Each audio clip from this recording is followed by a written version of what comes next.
broadcasting live from Houston, from the space city to the world. You are watching NowMedia Television.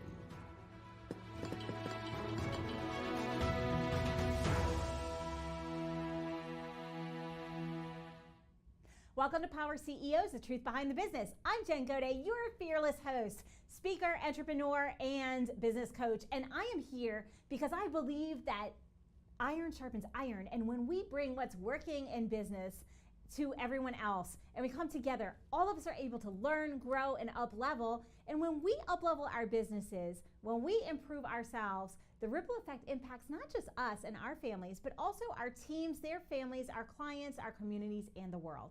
I'm really excited about our episode today because I have a fellow investor and entrepreneur on set with me, and he has been in the real estate industry as an investor for the last 20 years. He's very successful, and now he's moved into real estate coaching as well. So I think you're going to get a great amount of information. I know you've asked about getting into investing. I know you've asked about real estate, so I am bringing it to you. Welcome to the studio today, Phillip Warrick. How are you? Hey Jen, I'm doing amazing. Thanks first of all for having me on the show, and I've heard a lot of great things about you and your audience, and I'm just excited to be here. Thank you. Absolutely, and you know, my audience gives me feedback all the time. They'll email me, they'll say, hey, what about this? And one of the common things that I get is, you're an investor.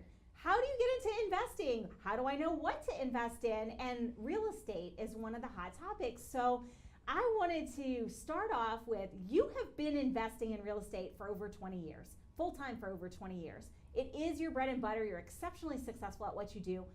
What was it that got you into real estate investing, or how did you get started? That's a great question. A lot of people want to know how I got started. And I think back when I was a senior in high school, believe it or not, I remember asking my dad, if I want to go to college and purchase a house, maybe I could rent the rooms out to my friends and live for free. And that was my first idea of getting into real estate. And my dad said, you know, son, that's a great idea. Why don't you save up a 20% down payment, build up your credit for a little while, and then you could probably get a bank loan to buy a house. And so I said, okay, I set out to do that. And one night I was watching late night television, and an infomercial came on, and there was this gentleman selling a home study course, how to buy houses with no cash, no credit. And I thought, wow, this seems like a shortcut. And so I got started really young. I ordered that home study course and started taking action on those things. And I caution when I say that, because just because I started back in 1997 doesn't mean that you can't get started now, right? So we all start not knowing, and it just starts with, you know, having that desire to get out there and do it. And really it's taking action, right? Because what I heard is you had the idea. Yeah. Tons of us have ideas, whether it's in business or in investing, it doesn't matter. We have all these ideas, but it doesn't really matter if we don't take action and make it happen. And we also have to learn and grow to do it. And you did exactly that. You had the idea, you saw the infomercial, you learned, and you just went and did it. And so I think that taking action is so incredibly key. It's one of the biggest points that we try to drive home each and every week here. And so you've been doing this. Let's fast forward, because we're not in 1997 anymore. And a lot has changed in the real estate market since then. We had that whole big meltdown in 2007, 8, 9, whatever that was.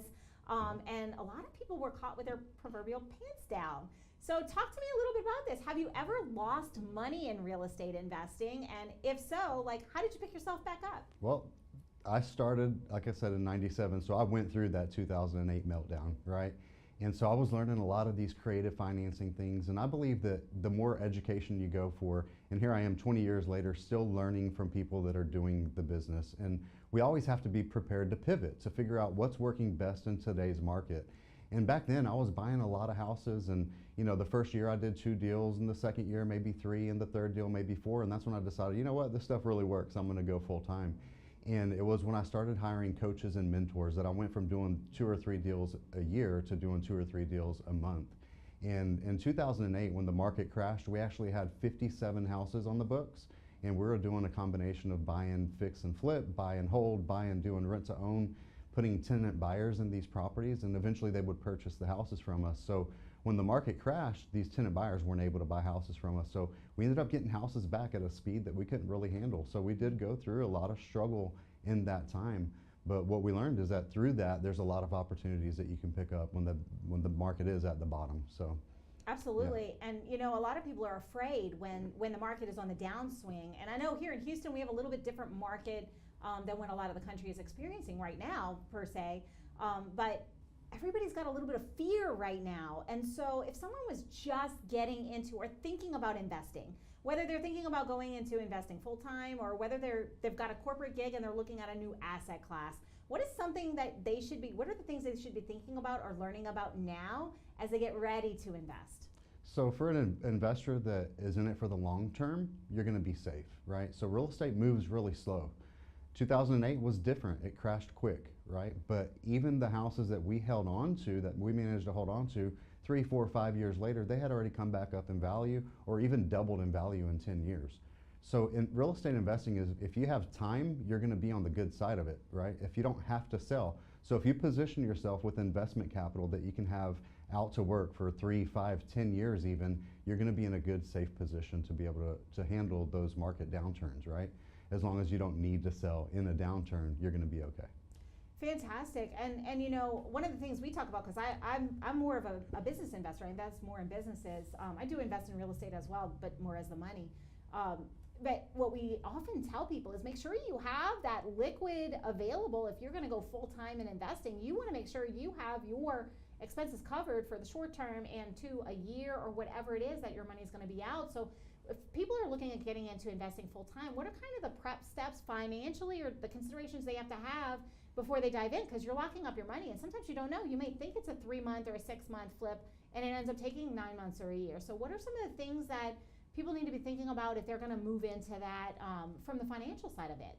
So what's unique about me is I started with no money and no credit, right? Like we talked about. But when you have money and credit, there's a different opportunities available to those people, right? So there is a way to get into real estate regardless of where you're at financially. But like the old saying goes, it takes money to make money. It might not be your money. It might be another investor's money that you partner with and do business with together.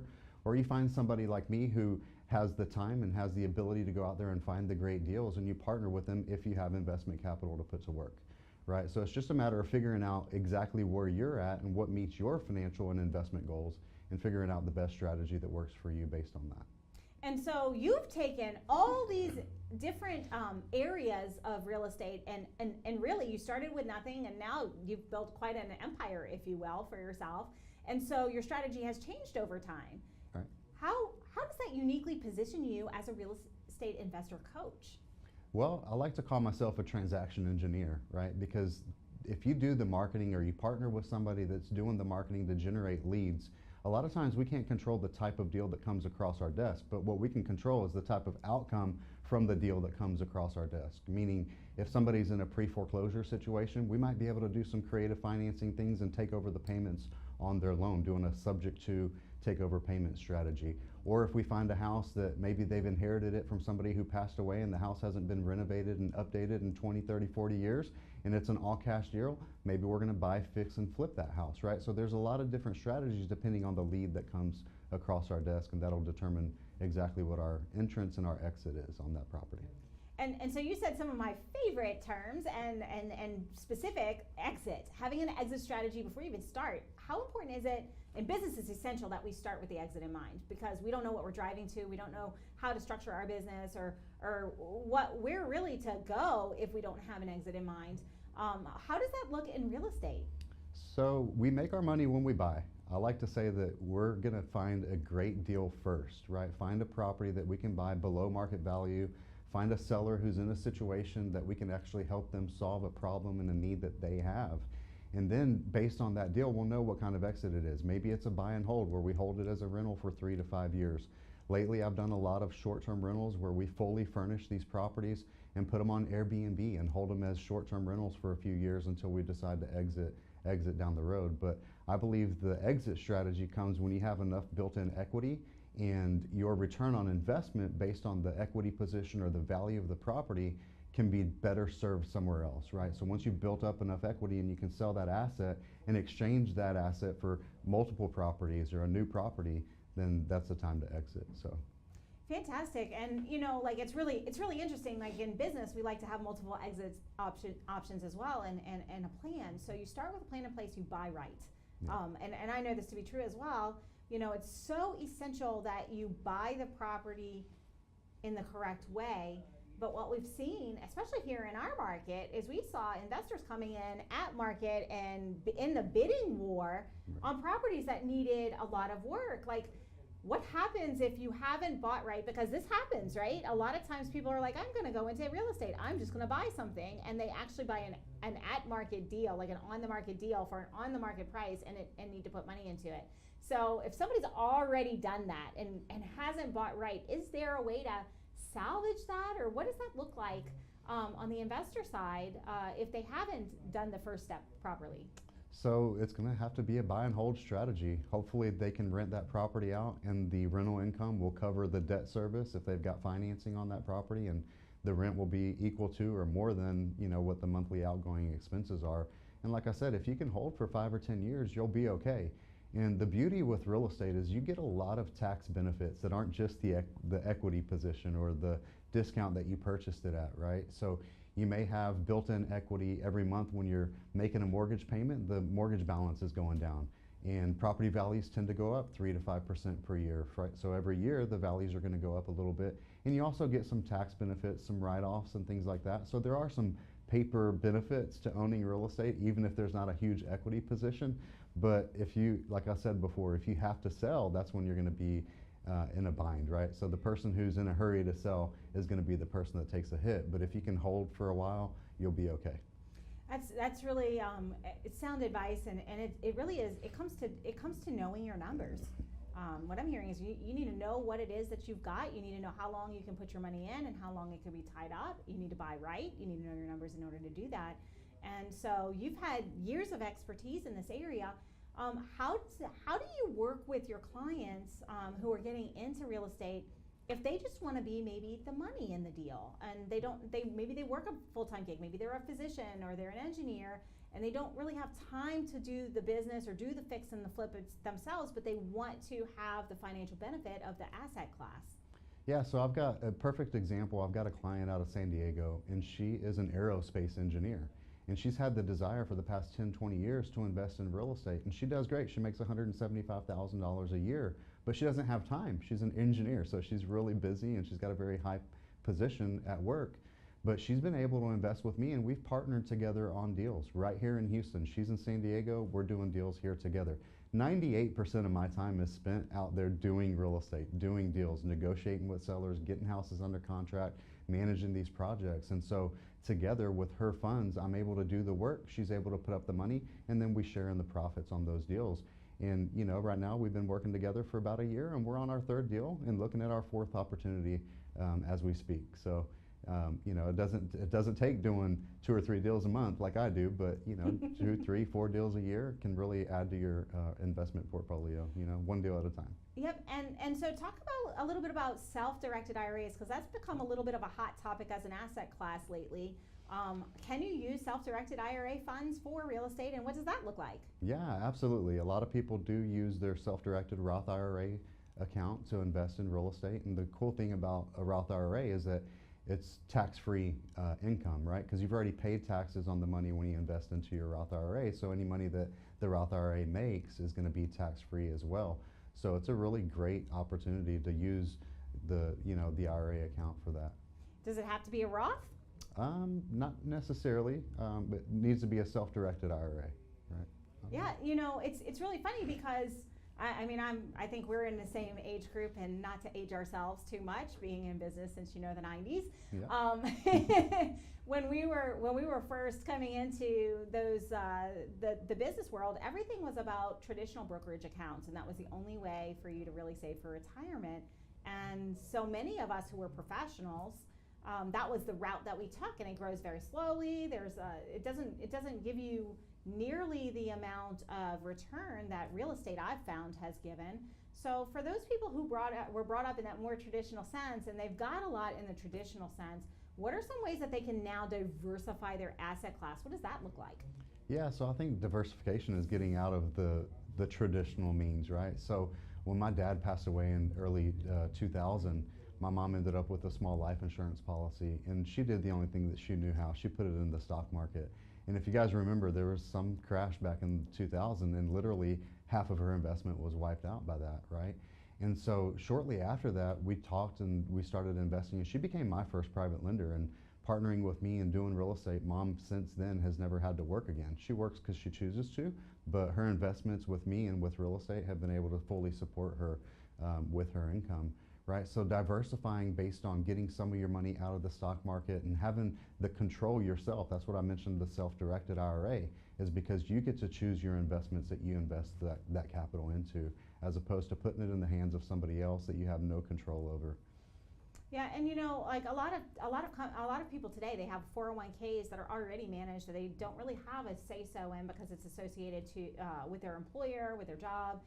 Maybe they're able to direct some of those funds, but it's all traditional. So if they've already got that, what an amazing way to start on the other side of things, whether it's retirement or not, account or not. And so talk to me about the person who is getting started with no money and no credit, and they're looking to dive in. What are the things that they need to think about and learn? Because, it's a little harder right now to get money traditionally.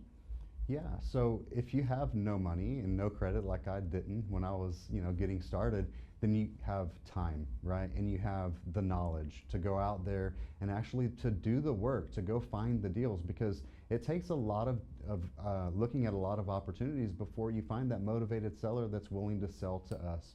It might take 100 offers before you get to that one yes, right? So the engineer doesn't have time to do that, to set up a whole infrastructure, a business of doing all the marketing, to generate the motivated seller leads, to go look at houses, to get houses under contract. So if you have more time than you have capital, then that's what you would do, is you would go out there and do the marketing, do the cold calling, the door knocking, and all of the creative things that it takes to go out there and find motivated sellers to get a house under contract. And then you would bring that contract to somebody like me or another investor and pass it on to them for a wholesale fee, or partner with them if they're willing to partner with you. And then you do the work, you oversee the project and share in the profits like we talked about. Yeah, and it's really interesting because some of the things that you said right in there is if you're the one doing the work, it's not just about cold calling, it's also about developing the leads. Because it's not like they're going to just say, hey, yes, I'm in distress. Yes, I want to sell your house. There's a whole process that goes into building the trust and actually securing that they're going to work with you. Because I'm just going to speak from experience here in the Houston area.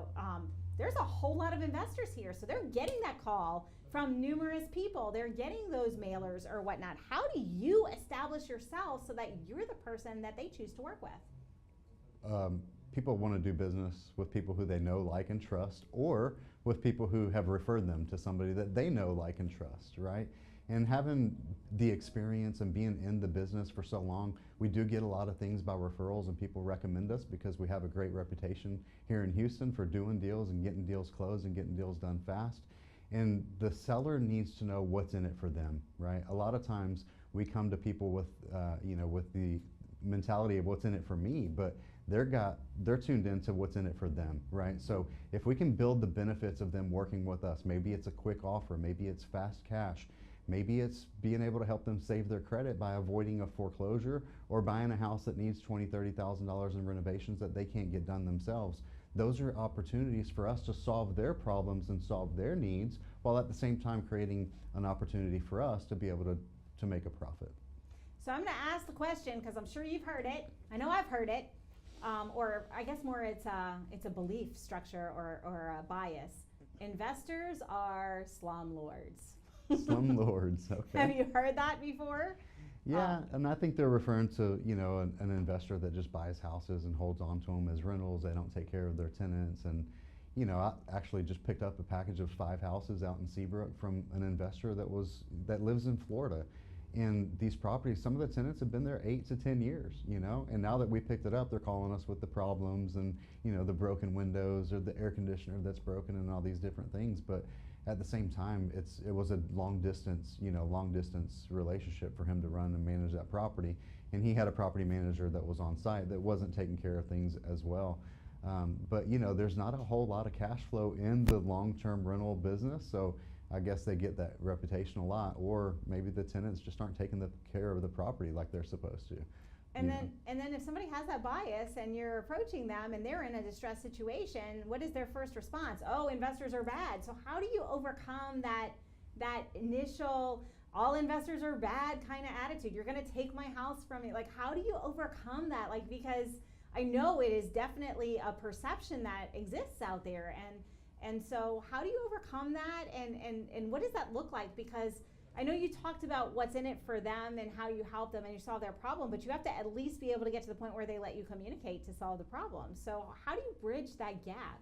Yeah, that's a great question, because a lot of sellers might think that we're there to take advantage of them, and it does take some time and some credibility to build that trust and to show them that we're really in it for them. I mean, obviously we're not running a charity, so we need to make a profit, and we're looking for sellers who literally they don't have 3 to 6 months to list, market, and sell their house with a real estate agent, right? They don't have that luxury. So I like to say the most important thing in their life at that moment might be to sell their house, because they have a house in disrepair that they can't afford to fix up, or maybe they have gone through a divorce, for example, or they're behind on payments and the bank is threatening a foreclosure, and we can come in quick and solve that problem.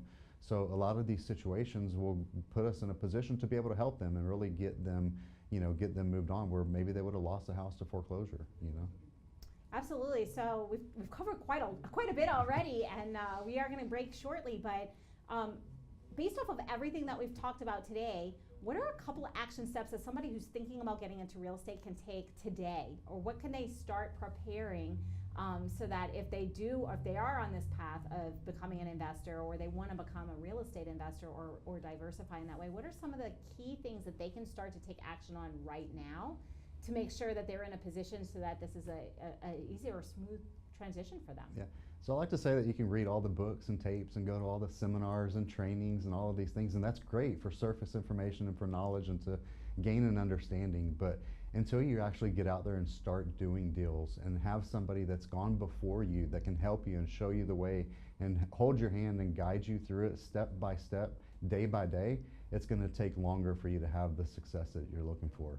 And there is no shortcut to success. We all know that. But when you can actually work with somebody who has the experience, like if somebody's starting out but they're coming in to work with me, they get to ride the coattails of 20 years of experience, right? They get to enter the market where I'm at, not in the just knowing or getting started phase. So I like to say to just look for somebody, whether it's me or anybody else that's out there doing the business, and find somebody that can coach and mentor you and help you and guide you and show you the way. And has that brand credibility, because you just said we opened this up earlier with people do business with people who they know, like, and trust, and that is in the real estate investing business as well. And so you're really, you say ride the coattails, but what you're really doing is you're branding yourself by association by working with people who are in the industry and have a really good reputation.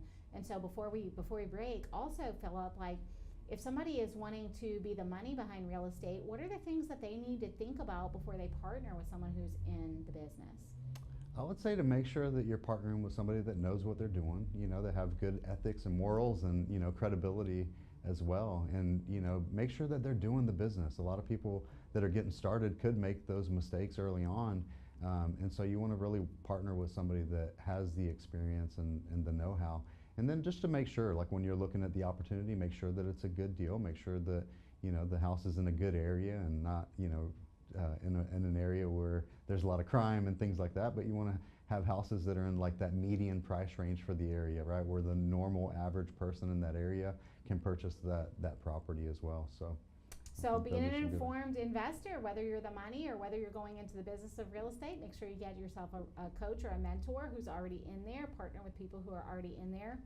Those are really excellent nuggets that you've provided. We do have to take a brief break, but we'll be right back after these messages. All right.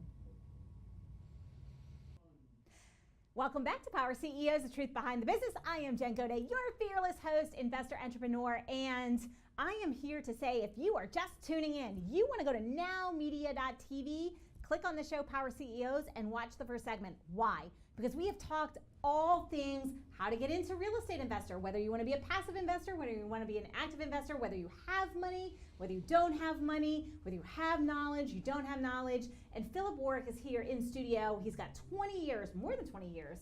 I mean, 1997, we're talking 26 years of experience as a real estate investor, very successful, and he has dropped absolute gold. So if you're just tuning in, go catch the segment, NowMedia.tv. You don't want to miss it. But we're going to dive right back into the conversation. Before the break, we had been talking a little bit about What do we need to know if we want to get started? Like, what are the things we have to consider? But now, Phillip, I want to turn that on you, because when we're talking about accepting capital and raising capital, lots of people might have the money, they might have the capital to provide. How do you choose, or what are the criteria that you use to choose the people who you allow to invest with you? Well, one of the most important things really to know with real estate, that it's not get rich quick. It can be get rich for sure, but the point is that you need to be willing to invest and have the faith to ride the wave and wait, as long as it takes, and do whatever it takes, right? Some of our investments might be out for 3 years to 5 years. Some of them we might buy, fix, and flip in 6 months, right? But the thing with real estate is that if you can wait, if you can hold on to property for 3 to 5 years, that's going to be a great exit. So a lot of times we'll buy a house, fix it up, furnish it, put it on Airbnb, and 2 years, 3 years later, we exit that property and sell it for a huge profit. And the profit that we get is a lot better return on investment than just a monthly cash flow, right? So having somebody that's open-minded to be flexible with their investment capital, knowing that, hey, some of these investments might come and go pretty quick, some of them might stay out there for 3 to 5 years.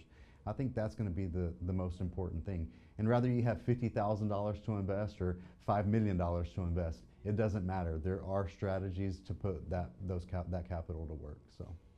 And so, people do business with people they know, like, and trust. And I know that you are also doing business with people who are finding the deals and bringing the deals, and you're partnering with them, like you said earlier in the segment. So how do you choose the people that you do deals with, the deal finders that are bringing you the deals? How do you decide, yes, I'm going to do business with this person, or no, I'm going to pass on this? It's really great, but it's not a good fit. Like, what are the criteria if somebody is a deal finder and they want to get started that way by doing that sweat equity piece and partnering with you on the rest? Yeah, so people come to me all the time, Phillip, is this a good deal? Like, they have an opportunity that they might be looking at, and they don't know if it's a good deal or not, right? So being able to bring a deal to somebody that's working together, that's coaching you, that's helping you, that's holding you by the hand and helping you look at a deal to see, is it a good deal, is it a bad deal, or what kind of offer to make, or how to negotiate that property. That's somebody that I'm looking for, people that I can work with, that I can help them and guide them, because we're going to do deals together, right? So a lot of people are, they think that they can go out there and just do it on their own and take their time. And you might be able to do some deals on your own and think that you're going to get 100% of the deal. But if you partner with somebody else that has the experience, maybe you do multiple deals. I heard it said just a couple of days ago by one investor, is like, hey, I'd rather have 50% of 1,000 deals than 100% of 5 deals. Right, so being able to partner with somebody that you trust, that you can do deals together, will get you a lot faster and a lot further. Absolutely, and you said something that's very key. You said do deals with somebody that you trust. So how do you build that relationship? Because we've already talked about it on the finding the distressed homeowners and helping them solve a problem and overcoming the biases of, investors are not good people, or they're whatever intrinsic biases they may have. So you have to build the trust with them on that side. But how do you build the relationships with the people who you're doing deals with? Like, what does that process look like? What are some of the things? Because sometimes people think, oh, I've got money, or oh, I'm doing the deal, so you're automatically going to do this. Raising capital is not easy, by the way. That's a whole other segment we could probably talk about. But how do you build the relationships and know the people who you can actually trust that you partner with? Real estate is definitely a relational game, right? Most of the private investors that I work with, we've known each other, or we've been referred to each other by other people that we've done business with. And having that trustability and doing business and doing deals together. And even through coaching, like as I'm coaching people, we get to know each other on a pretty personal level, because I like to do one-on-one coaching. We do some group coaching as well. But the longer we work together, the more we get to know each other, and rather we're even a fit to work together, right? So just like they might not trust me, or I might not trust them, or we might not be a fit to work together, we'll find out that through some conversations. And it costs nothing to have a conversation and to see if we can work together, and then maybe the coaching leads to doing deals together, and one deal at a time. Just like my client from San Diego, it started with a referral, and then it started with one deal, and now we're on to our 4th deal together. So, and we're a 1.5 years into this, and we've grown a pretty solid relationship. We trust each other, and it's been a great partnership. And so that brings me to the next question, and relationships are everything. How do we know if we've put enough into our relationship ATM to then have the ask on the other side? Because one of the biggest faux pas I see in the business world is, hey, nice to know you. We have a 15-minute conversation. Buy this. Let's do business here. And that's not a true relationship. So tell me what are the like don't do's or some of the things that people can avoid the missteps of if they're just getting started. I think a lot of people make the mistake like early on trying to work with friends and family, and then what happens is you're doing it based on your word and commitment and your relationship with that friend and family, and you forget about the paperwork.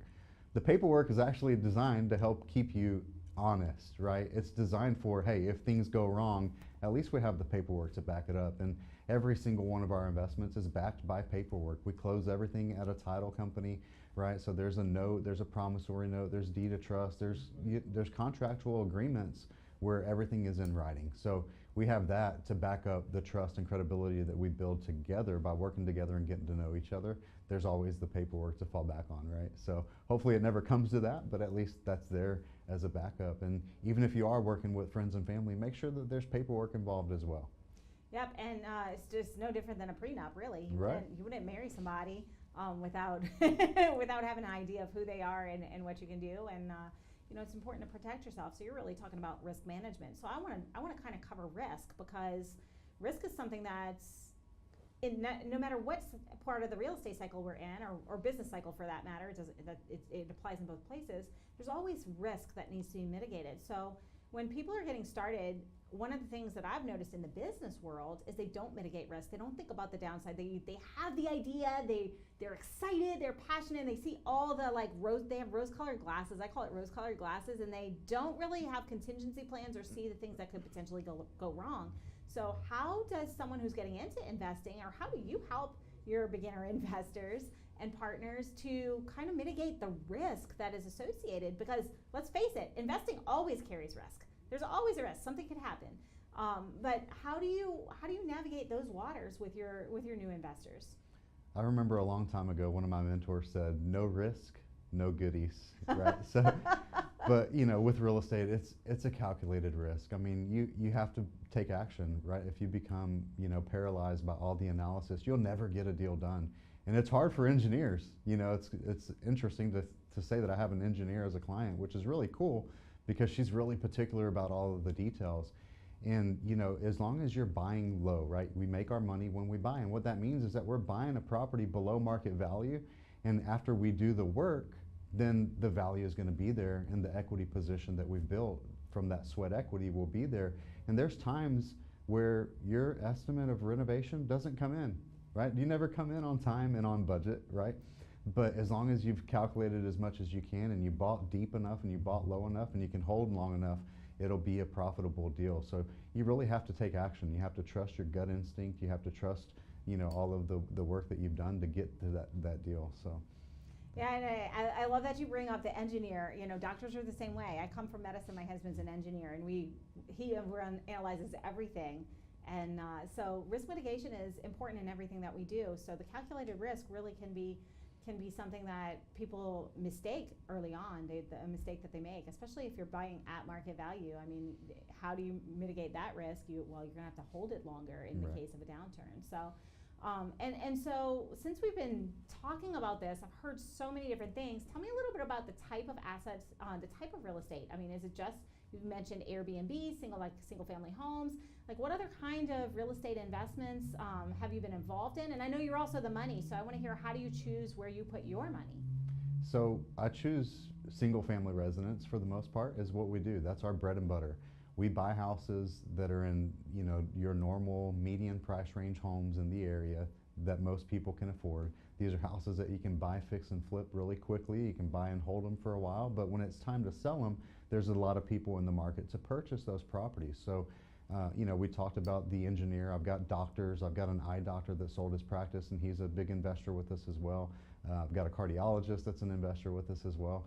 But we do for sure things, right? We do deals that we know that we've grown accustomed to over the 20 years that we've had that experience.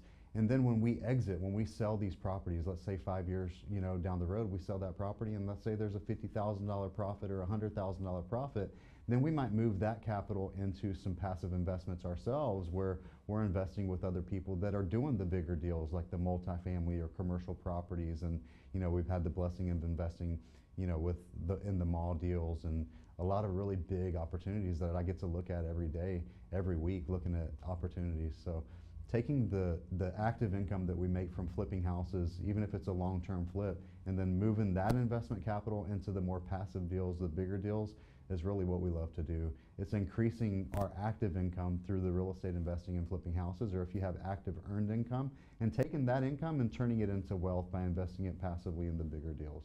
And quite frankly, that's one of the things that most professionals are not good at. We don't learn that in medical school or in engineering, or even, and nobody really gets entrepreneurial knowledge in school, but you know, it's so incredibly important. We work so hard for our degrees and for our professions, and we're just really good at generating income, but we're not really good at turning income into wealth. So I think that's a really key aspect and a way for people to really improve their nest egg. So I'm going to turn another question on you, because you are in real estate, you are a real estate investor. So how do you diversify your own personal income and wealth generation?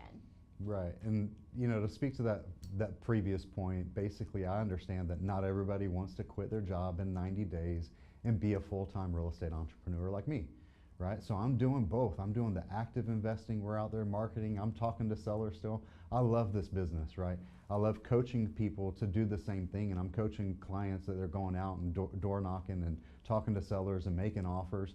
But the way I diversify is by partnering with them, partnering with other people, doing deals together, and then that gives me the leverage of their time.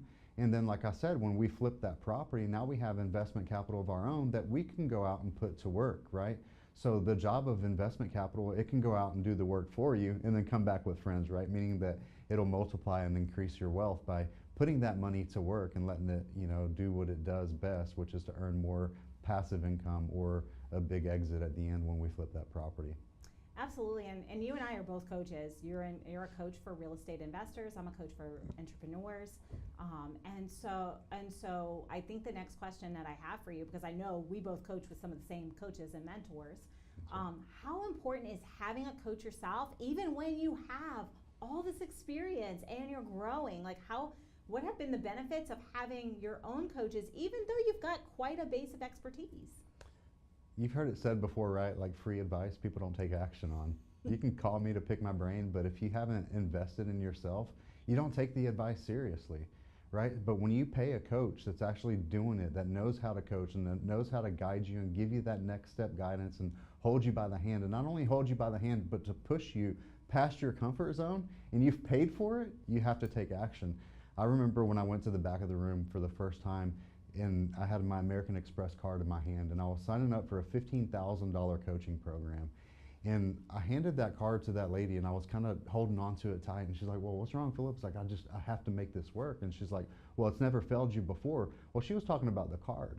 And I said, well, that's an American Express card. I've got 30 days to make this work so I can pay this $15,000 off, right? So having that money, the skin in the game, the coaching, I had to make it work, and I'm still here today, right? So if I had not paid for that advice, I might have not taken the action that it took in that 30 days and, you know, burned all the bridges behind me to make it happen, right? So get coaching. Absolutely. I had a very similar experience. Like, I've had coaches and mentors, and business coaching really wasn't a thing when I was in medicine. It was more like you had to find people who had already done it, and it was more mentorship and consulting. And so I remember the first time I got with our shared coach, I did that. I was like, okay, whatever I need to do, because I don't do debt. That's right. And my monthly revenue was like hanging right at a 20K, and I actually made a little bit larger than that investment, because I know that if it hurts and it's higher than what I'm already doing, it takes that much for me to escalate to the next level. So I completely agree with you. Like, it's about how much skin in the game, and the bigger the investment that we put into ourselves, the bigger the results. I mean, I can attribute so much to my coaching and my mentoring. I've spent a lot of money, and you can look at it that way, but really that investment has yielded 10, 13, 15 times what I've ever put into it. So you just never know, and you really are accurate, because it's taking that step and having the skin in the game, and it's that kick in the butt to actually put it into the next gear. Like, I love cars, so I'm like, well, let's put it in the next gear and pop that. So Great. And so you are coaching people who are starting in real estate investing, whether they want to start passive investing, whether they want to start active investing, and you're really walking them and meeting them where they are, no matter what aspect they want, whether they want to be the door knocker and the deal finder, whether they want to do the actual sweat equity and the fix and flip themselves, or whether they just want to keep their day job and grow their asset class. How can people who are in any of those situations reach out to them, reach out to you so they can learn more about getting started in real estate investing? Or maybe they are an investor and they're like, wait a minute, like I'm still doing 1 or 2 deals a year. What's wrong? Why haven't I gotten to the next level? How can they reach out to you? Yeah, so I believe, I'm an open book. If you follow me on social media or you come to my website, there's plenty of opportunities to get with me, to get free resources and things to see, again, like to see if we're a fit to work together.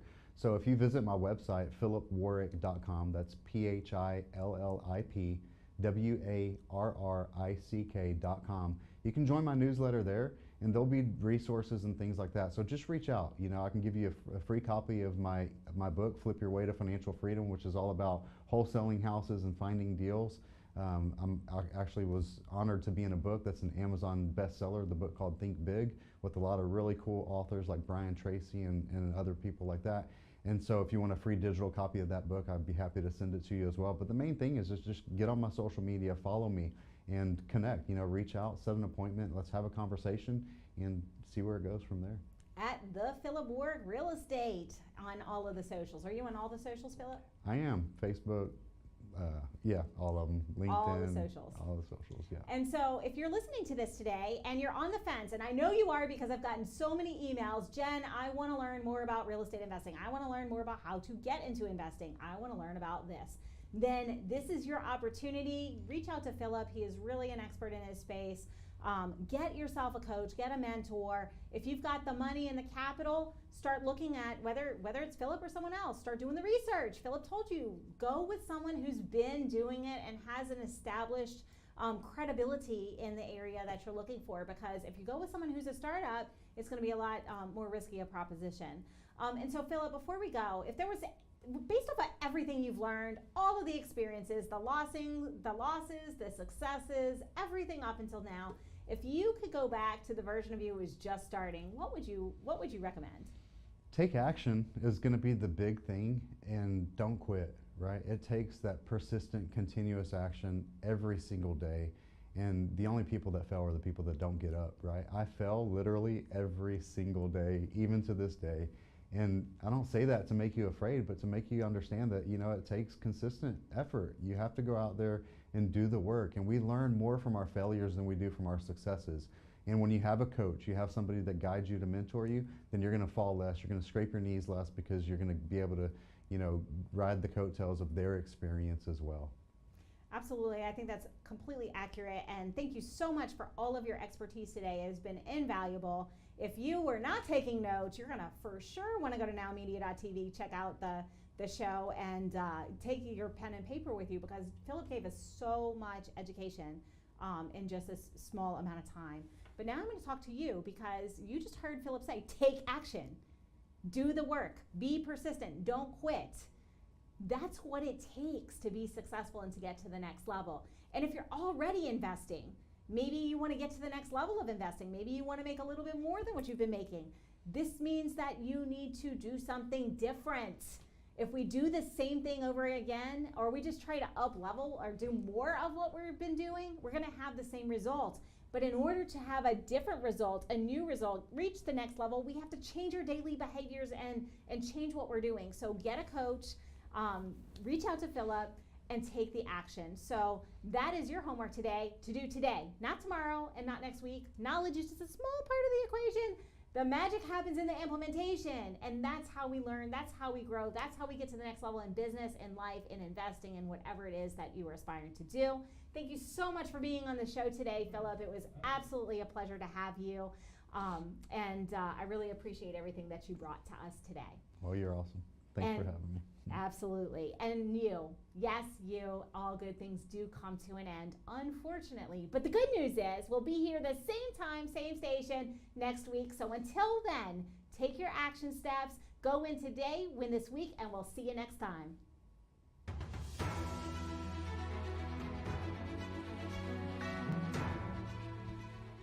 This has been a NowMedia television feature presentation. All rights reserved.